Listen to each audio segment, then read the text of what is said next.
30 to 40 sites ಯಾರು participants ಆಗಿ 121 ಕೋಟಿ ನಮಗೆ 110 ಸೈಟು ನಮ್ಮಿಂದ ಆಪ್ಷನ್ ಆಯಿತು. 2 ಸೈಟು ತುಂಬ ಎಕ್ಸ್ಪೆಕ್ಟೇಷನ್, ಅದರಲ್ಲಿ ಒಂದು 50-80 ಸೈಟು ಆಲ್ಮೋಸ್ಟ್ 9 crores ಬಿಟ್ ಆಗಿತ್ತು. ಏನೋ ರಿಯಲ್ ಎಸ್ಟೇಟ್ ಅವರು ಅನ್ನೆಸೆಸರಿಯಾಗಿ ಪ್ರೈಸ್ ಹೈಕ್ ಮಾಡೋಕ್ಕೋಸ್ಕರ 25% ಪೇಮೆಂಟ್ ಕೂಡ ಮಾಡಿದ್ದಾರೆ.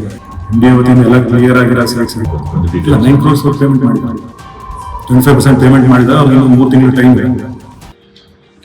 ಎಲ್ರಿಗೂ ನಮಸ್ಕಾರ. ಕಳೆದ ತಿಂಗಳು MDA ವತಿಯಿಂದ 200 ಸೈಟ್ಗಳನ್ನು ಮಧ್ಯಂತರ ಮತ್ತು ಕಾರ್ನರ್ ಸೈಟ್ಸ್ನ ಆಪ್ಷನ್ ಮಾಡಿದ್ವಿ. ಸೊ 200 ಸೈಟ್ಗಳಲ್ಲಿ ನಮ್ಮಲ್ಲಿ 110 ಸೈಟ್ ಆಪ್ಷನ್ ಆಗಿತ್ತು. ರಿಮೈನಿಂಗ್ ಒಂದು 50 ಸೈಟು ಸಿಂಗಲ್ ಬಿಡ್ ಇರೋದ್ರಿಂದ ಅದು ಕ್ಯಾನ್ಸಲ್ ಆಗಿದೆ. ರಿಮೈನಿಂಗ್ ಒಂದು 30 to 40 ಸೈಟ್ಸ್ ಯಾರು ಪಾರ್ಟಿಸಿಪೆಂಟ್ಸ್ ಇರಲಿಲ್ಲ. ಸೊ ಈಗ 110 ಸೈಟು ನಮ್ಮಿಂದ ಆಪ್ಷನ್ ಆಗಿದೆ. ಸೊ 110 ಸೈಟಲ್ಲಿ 121 ಕೋಟಿ ನಮಗೆ ಪ್ರಾಧಿಕಾರಕ್ಕೆ ಇನ್ಕಮ್ ಜನರೇಟ್ ಆಗಿದೆ. ಸೊ ಇದು MDA ಆದ ನಂತರ ಮೊದಲನೆಯ ಆಪ್ಷನ್ ಆಗಿತ್ತು.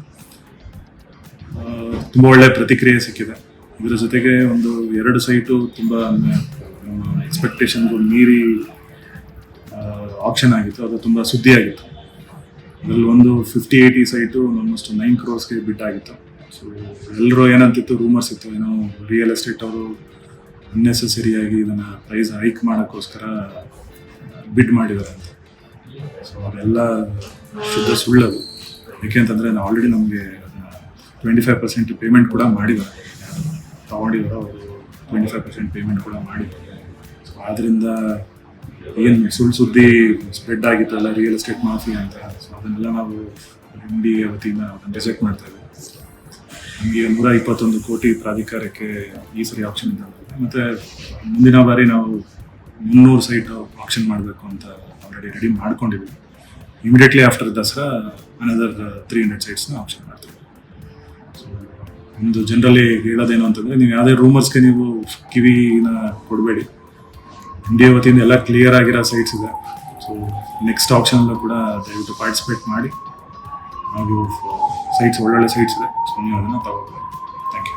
What are the payment sir? ಈಗ 9 crores ಬಿಡ್ ಆಗಿತ್ತು, ಅವ್ರು ಪೇಮೆಂಟ್ ಮಾಡಿದಾರಾ? ಇಲ್ಲ, 9 crores ಪೇಮೆಂಟ್ ಮಾಡಿದ್ದಾರೆ. 25% ಪೇಮೆಂಟ್ ಮಾಡಿದ್ದಾರೆ. ಅವ್ರಿಗೆ ಇನ್ನೂ 3 ತಿಂಗಳು ಟೈಮ್ ಇದೆ. ರಿಮೈನಿಂಗ್ 75% ಪೇಮೆಂಟ್ ಮಾಡೋಕ್ಕೆ. ಸೊ ಅದನ್ನು ಕೂಡ ಪೇಮೆಂಟ್ ಮಾಡ್ತಾರೆ. ಇದು ಸಡನ್ ಬೂಮ್ ಆಗಿದ್ದಕ್ಕೆ ಏನು ರೀಸನ್? ಸಡನ್ ಬೂಮ್ ಅಂತೇನಿಲ್ಲ. ಅಂದರೆ ಡೈರೆಕ್ಟ್ ಆಗಿ ಈಗ ಮೂಡಾ ಕಡೆಯಿಂದನೇ ವಿತ್ ಟ್ರಾನ್ಸ್ಪರೆಂಟ್ ಆಗಿ ಈ ಆಪ್ಷನ್ ಮಾಡಿರೋದ್ರಿಂದ ಬೇರೆ ಬೇರೆ ಕಂಟ್ರಿಯಿಂದನೂ ಕೂಡ ಜನಗಳು ಪಾರ್ಟಿಸಿಪೇಟ್ ಮಾಡಿದ್ದಾರೆ. ಮತ್ತು ಇಲ್ಲಿ ಯಾರು ಮಧ್ಯವರ್ತಿಗಳು ಯಾರು ಬರಲ್ಲ. ಸೊ ಡಾಕ್ಯುಮೆಂಟೇಷನ್ ಕೂಡ 100% ಅವ್ರಿಗೆ ಕನ್ಫರ್ಮೇಷನ್ ಇರುತ್ತೆ. ಯಾಕಂದರೆ ಗೌರ್ಮೆಂಟಿಂದನೇ ಡೈರೆಕ್ಟ್ ರಿಜಿಸ್ಟ್ರೇಷನ್ ಆಗೋದ್ರಿಂದ.